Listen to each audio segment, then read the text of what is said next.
and broadcaster with over 4 decades of experience in Nigeria's media landscape. Please, a round of applause for her as she makes her way to the stage.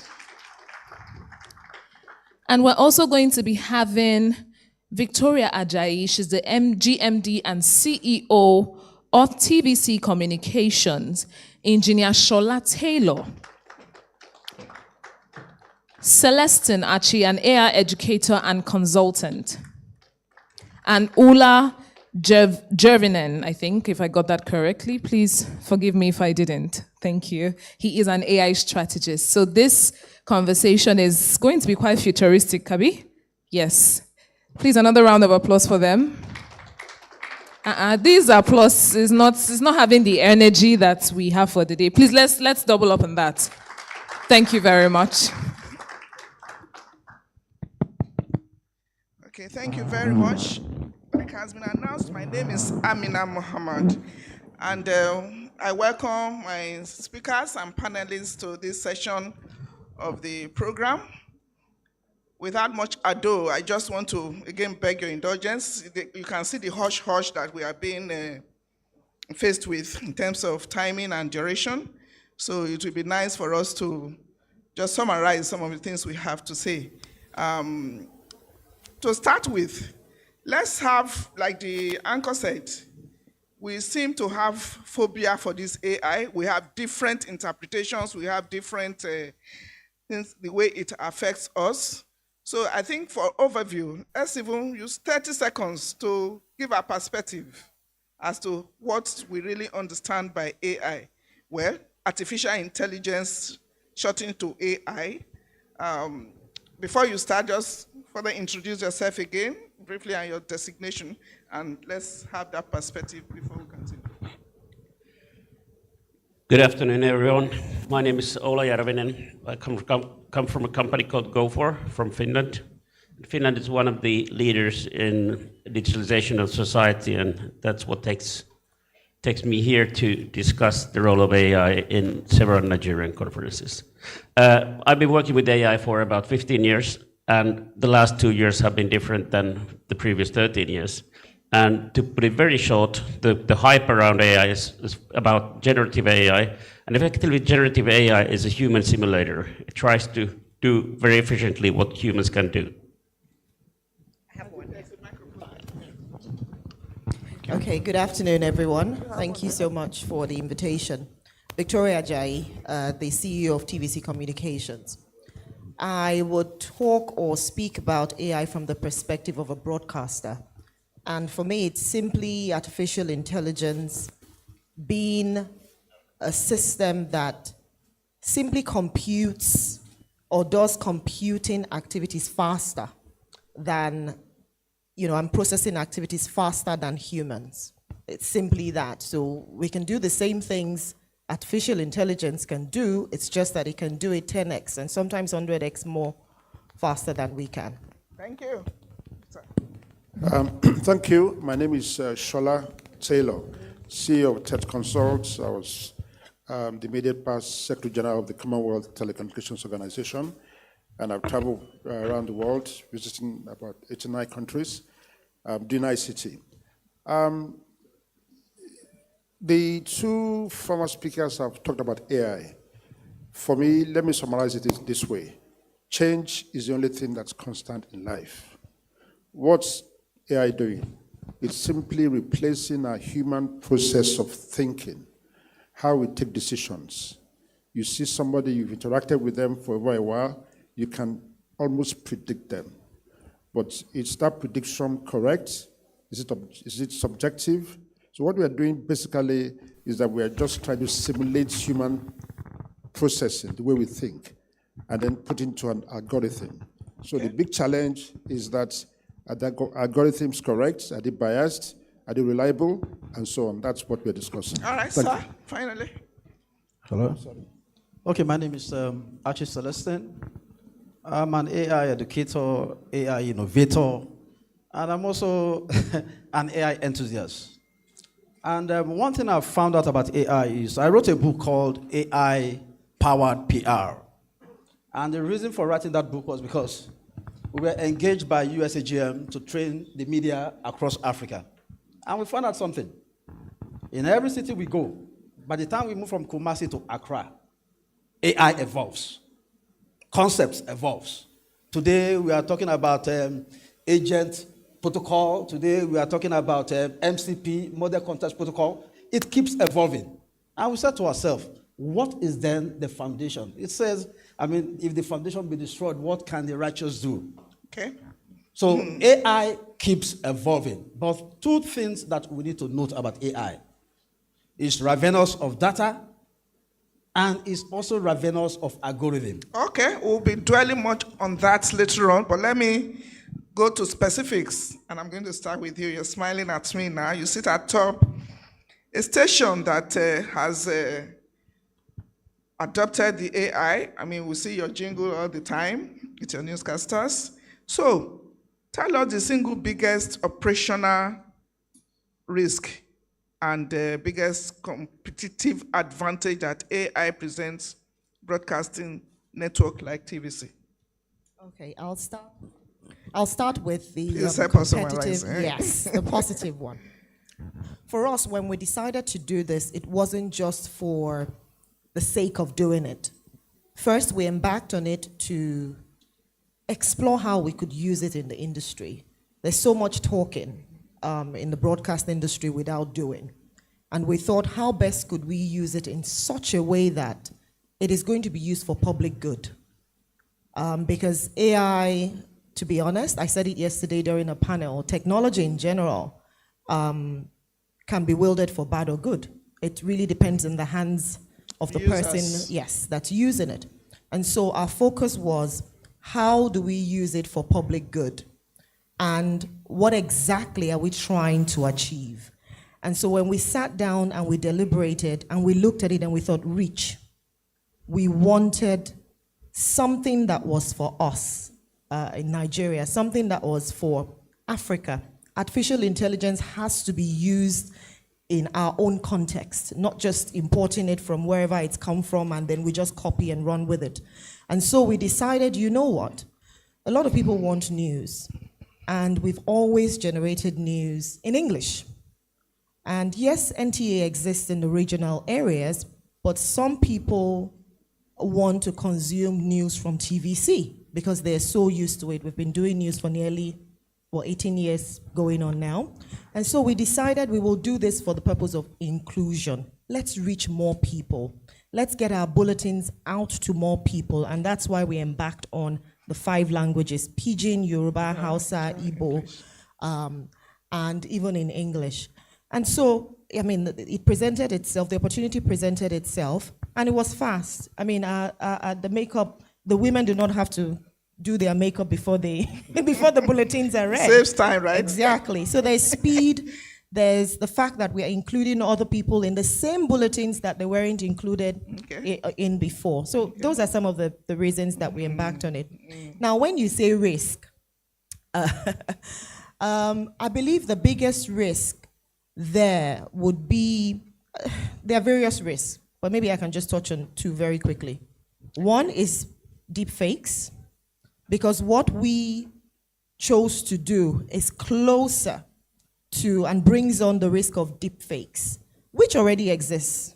Whether or not we did AI anchoring, there's a proliferation of deep fakes. And if I could quickly explain, this is simply them taking you and replicating you and creating a different version of you, but perhaps that different version of you is giving wrong information, not the right information. And we saw a lot of this even during the US elections.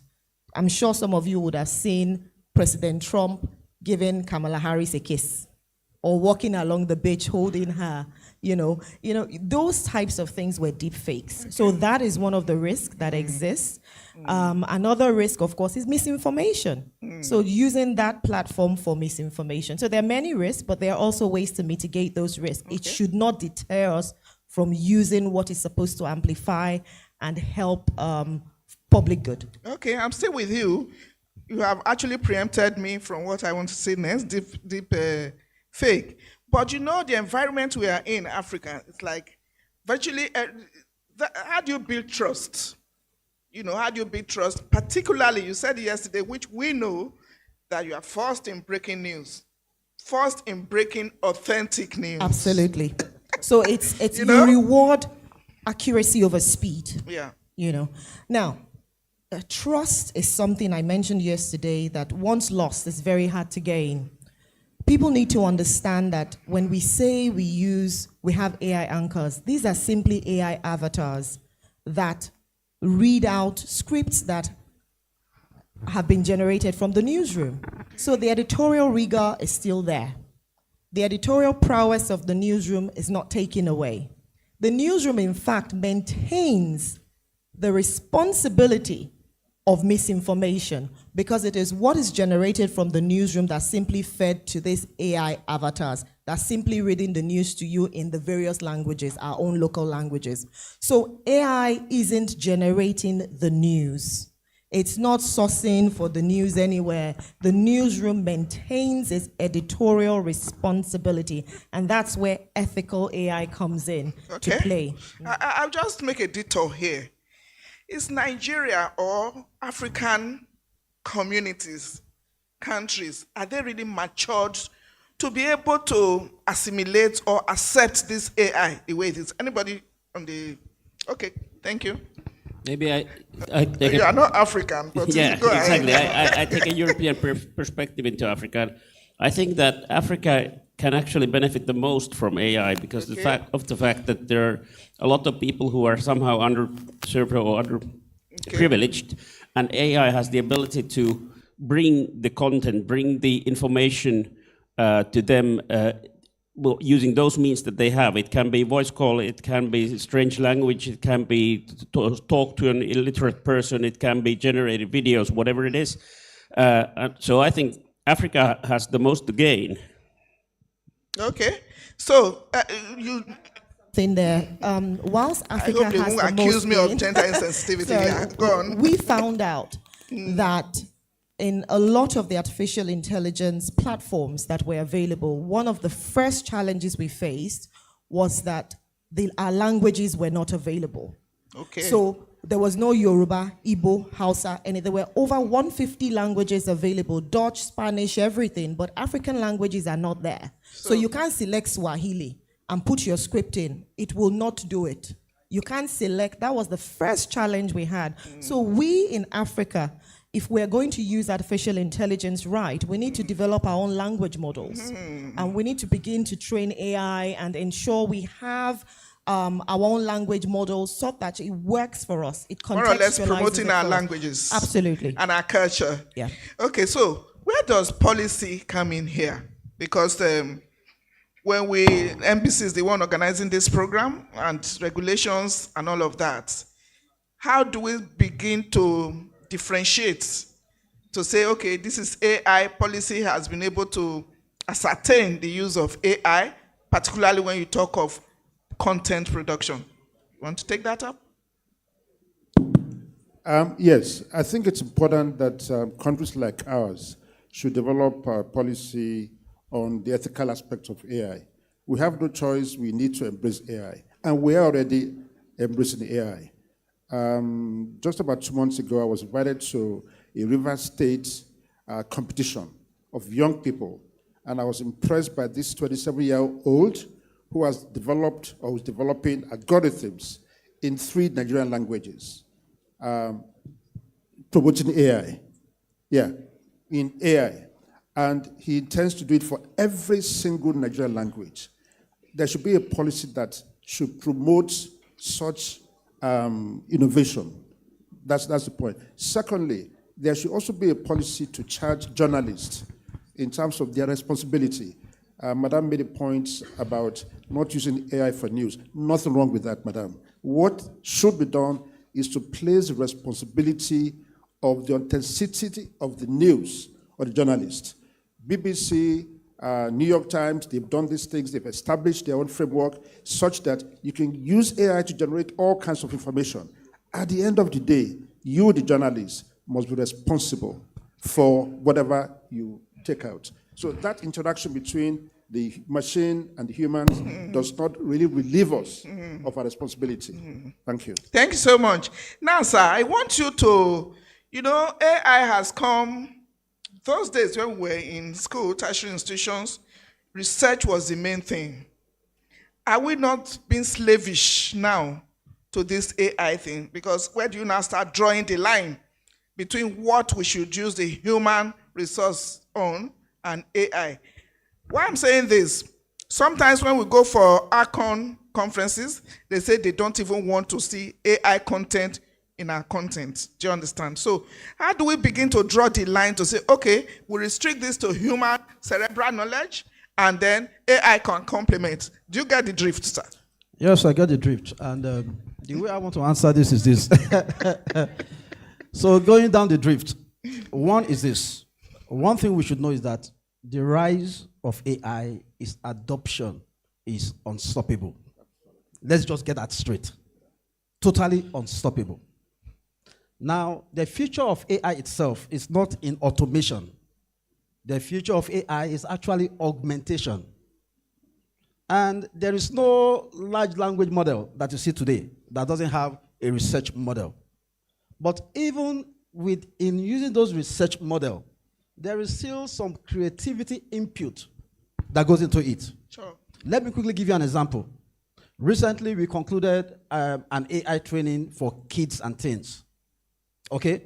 And there's this debate. Why won't they learn coding? I mean, coding is meant to be cerebral and all that. But in using, there's something we call vibe coding. But even while you are vibe coding, you are expected to develop a PROD. And in developing that PROD, it is logical reasoning. And the way you are able to explain exactly what you want the AI to do for you is part of creativity input. Okay. Let me ask a follow-up question. Do you think it enhances or reduces our creativity and innovative sense? I can say this authoritatively. Yes. It actually amplifies our creativity. Okay. That is what it does, if used rightly. That's it. And that's why I said... Are we not being slavish to it? Not really. It's gradually getting there. Not really. It depends on the way AI is used. I will close with this. Okay? Now, the question is not... We are at a critical crossroad. And the question is not whether we use AI or not. That's not the question now. The question is, effective how use. do we use this technology to do three things? One, to empower Africans. Two, to protect Africans.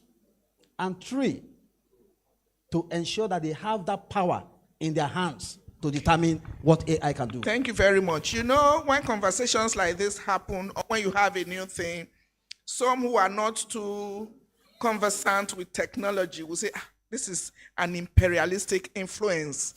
Are they coming to send us away out of the job, colonize us, like somebody has said, you know? We begin to really estray this narrative because they are not all technologically savvy to be able to embrace this. You want to lend a voice to that? How do we begin to say, okay, these are the basics that we should first of all embrace before we now go the full hog to say, yes, AI is here. They have done that effectively. Mm-hmm.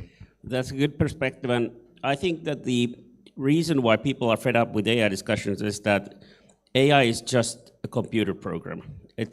And why it's being discussed so much is simply because it raises so many feelings, because it's very human-like. But it's still a computer program. All new technology raises fears and feelings. Trains did it, cars did it, planes did it, AI does it. But let's treat it just as technology that comes from somewhere. In this case, it comes from the US, mostly. From other continents, of course, as well, but just start using it, and then take what you get. So not all cars are manufactured in Africa, and still you drive them. So AI, take whatever AI you have and use it for your own good. And I think actually entertainment is really good platform for using AI, because it in a way democratizes entertainment, and entertainment is mostly about hallucination anyway. So you can let the AI hallucinate freely and have fun with it. Okay, thank you so much. And you know that sometimes we hear that AI has even been with us for a very long time. the Google Drive that we use to navigate different terrain. Some people say it's AI. But madam, I want to come to you again, Madam Victoria. This human in loop, you have done it very well. Tell us, how has it worked for you in a way that you convince people that there's really not much of danger in it? Okay, so we've already established that it's here to stay. It's just how we use it ethically that matters. I don't think it even needs much convincing, to be honest. The very first day we released the first bulletin, which was in Yoruba, I remember people in the chat box, quite a lot of comments, and you hear some people say, oh, this reminds me of the good old NTA days. And I'm thinking NTA is still here. You know, NTA is around. It's just a reminder. I think it just reminded people of, oh, how, you know, some of the generations, Gen Z and Gen Alphas, because they don't watch NTA, they've never listened to news or heard information said in those languages because they don't listen to it. So upon seeing that, they are wondering, oh, news can be this interesting in our language, in our native language. So it doesn't need much convincing. Okay. Those who already think in that language, do business in that language, will gravitate towards it anyway.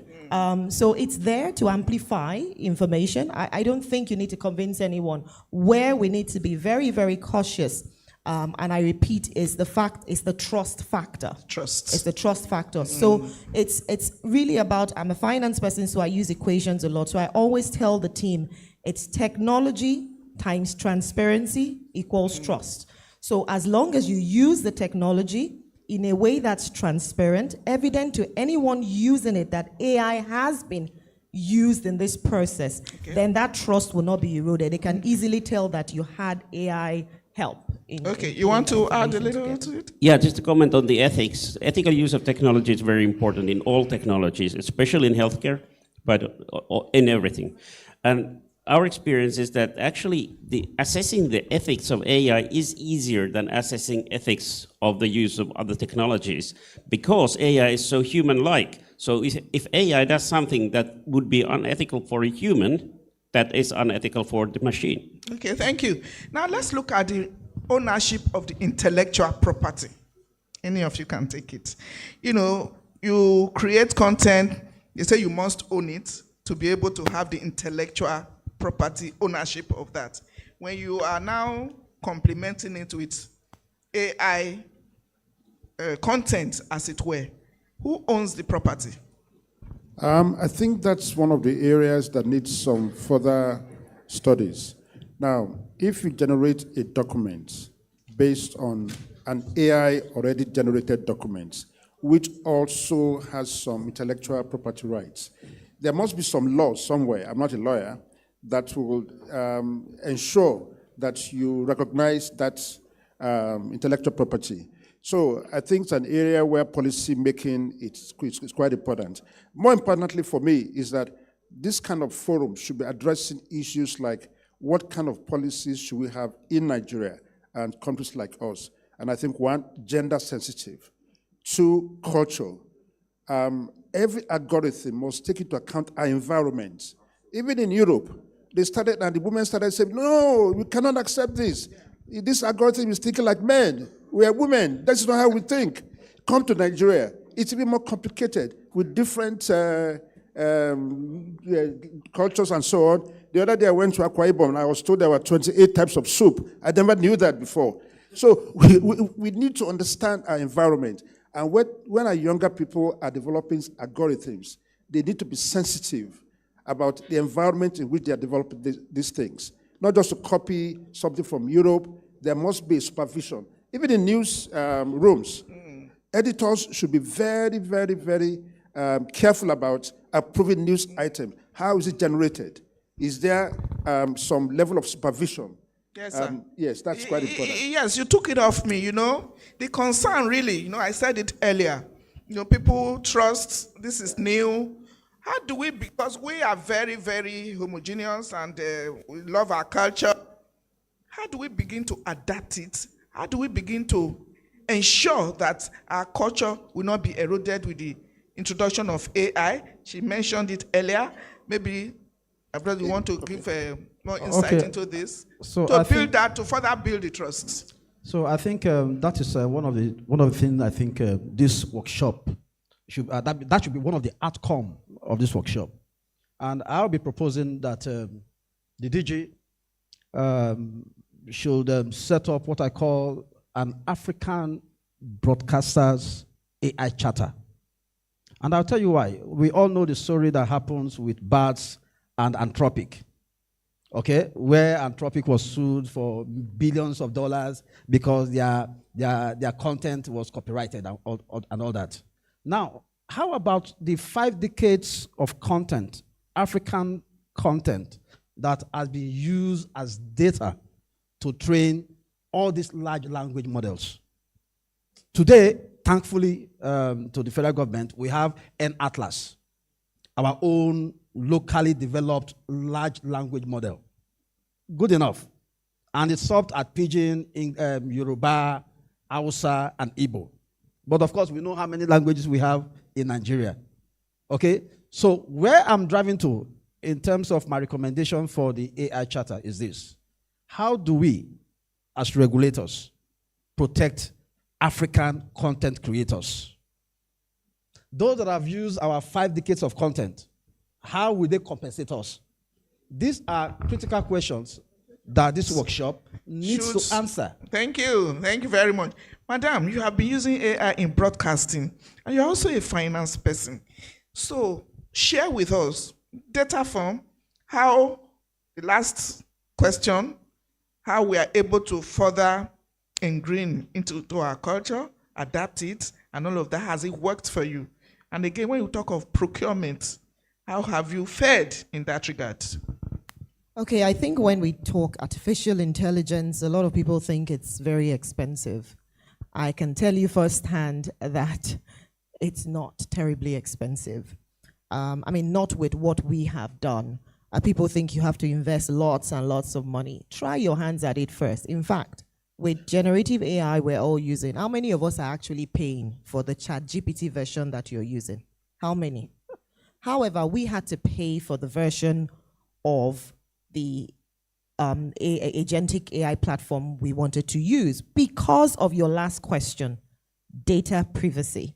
We had to, because we were cautious of the fact that, number one, the avatars that are going to be used itself, we don't want 2 years down the line, someone will come up and say, you use my image, pay me some dollars, right? Or, you know, you use my voice, that's my intellectual property. We were very cautious of that.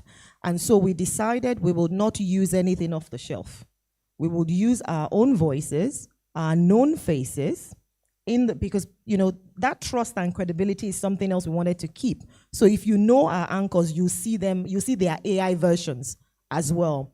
And then we decided to add that cultural responsiveness to it. We said, Yoruba, Igbo, Hausa will dress in those cultural attires. So before you even speak, when you see the Yoruba anchor, you know it's a Yoruba anchor. You see, it's our human touch and our human judgment that we used and to create what we wanted to create for the AI anchor. So there is still a lot of human intervention in this, 100%. You know that there are several questions here, but we have been told that we'll just round off now. Lately, before the legislation or the regulation of punitive measures, we see a lot of cloning, AI cloning on socials. In fact, I'm sure the president is even worse hit. How do we draw the line in terms of regulation, in terms of sanitizing, in terms of, you will say that some of these things are online, we don't have control over them, but it resonates. How do we begin to sanitize the use of AI? You want to try? I don't have the answer, Okay, so let's go. But I have a thought. I think this is actually the key question: that how do we as human beings, as the global population, understand what AI is doing in our social media? Because otherwise we will lose democracy, and that's for me the biggest threat that simply people's thoughts are being either by accident or purposefully somehow moderated into a direction that is not democratic anymore. Okay, so that is where the issue of the trust thing comes in now. If we are going to be seeing a lot of negative aspect of it, that means that people will not really align with it. What's your perspective on this? Like we said earlier, for every technology, there are positive and negative aspects. I do not think the negative aspects outweigh the positives of it. I think there is a balance to it. What we should look at is how do we mitigate it, because it's here to stay anyway. Deep fakes is what you were talking about. It will continue to happen, whether we like it or not. Someone will sit behind their desk in Finland, wherever it is, at the ends of the earth, and will create a digital twin of you selling herbal medicines. Right? It will create a digital version of you selling cryptocurrencies and defrauding people. That is going to happen. So it's how we are going to ensure, one, policies and legislation. The NBC code was designed for traditional broadcasting. Yeah. We need something that's Constraints. designed for algorithms and designed for things like this. Okay. And so, like he has already said, Celestine said, an engagement with some of us who have gotten our hands into it, and we've tested, we've seen that there's a proliferation of these things. I mentioned yesterday, and I'll mention it again. There are deep fake tools available. There is a pandemic of a deep fake. If we're not careful, everyone will be affected, here. So we need to equip ourselves.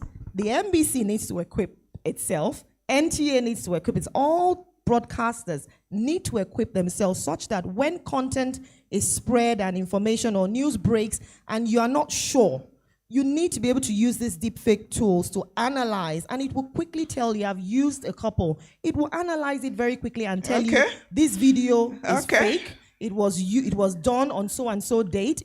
So there are tools that you can use sometimes to combat this misinformation. You seem quite proficient in it. So are you giving us a charge or pledge here? Oh yeah, absolutely. That you'll be available to mentor and build capacity in this area.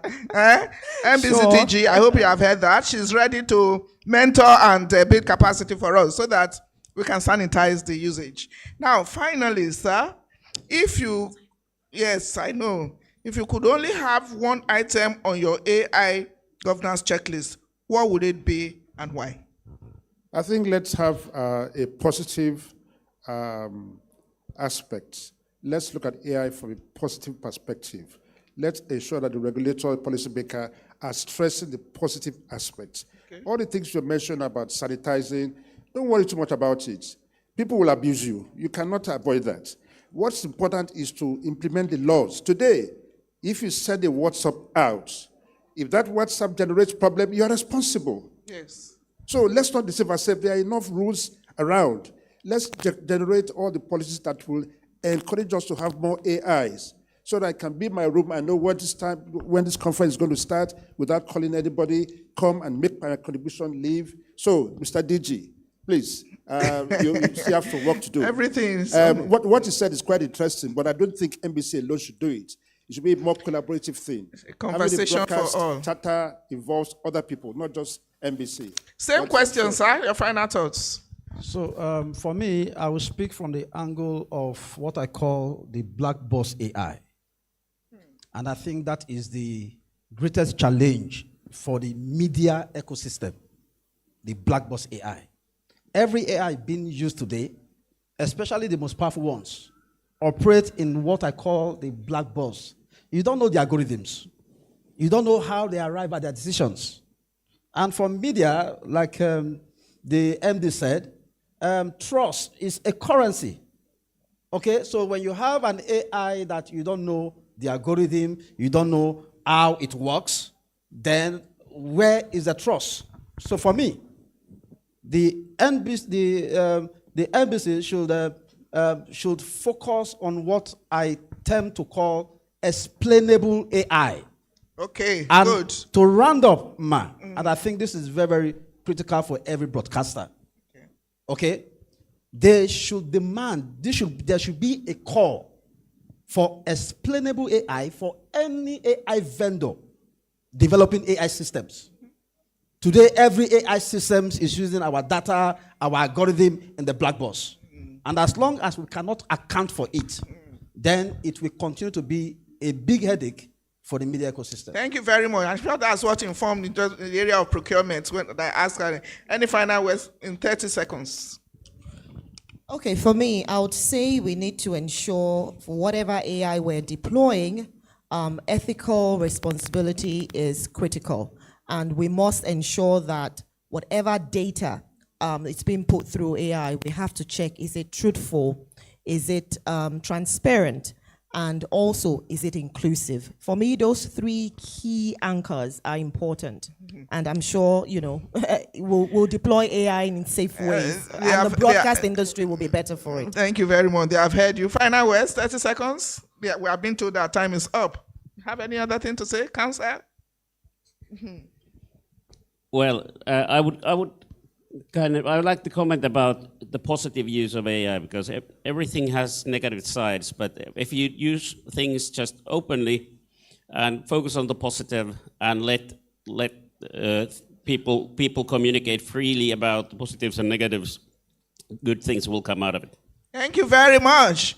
DJ, are we done, or you want to give room for questions and answers? Anybody?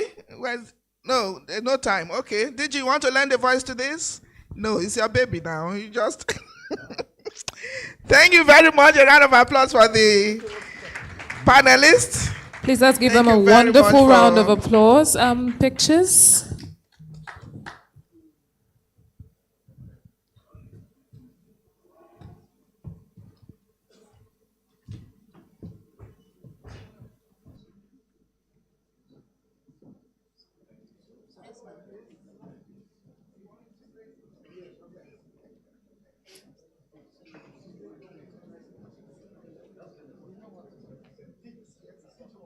Again, if you have any questions relating to what was discussed in this just concluded panel, please, you can meet up with them, you know, while they're seated or still in the arena, and ask them your questions personally, because we do not have a lot of time to take our individual questions relating to what was discussed in this just concluded panel. Please, you can meet up with them, you know, while they're seated or still in the arena, and ask them your questions personally, because we do not have a lot of time to take our individual questions.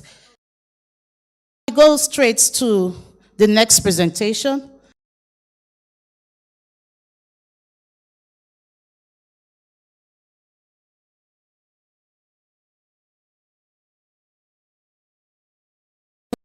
To our next panel discussion, which looks beyond subscription, alternative revenue models. And just before we get into that, I'm sure that what we have deduced, or I hope that we have deduced how important AI is going to be in the near future. It's already very important, very pertinent now, and it's not something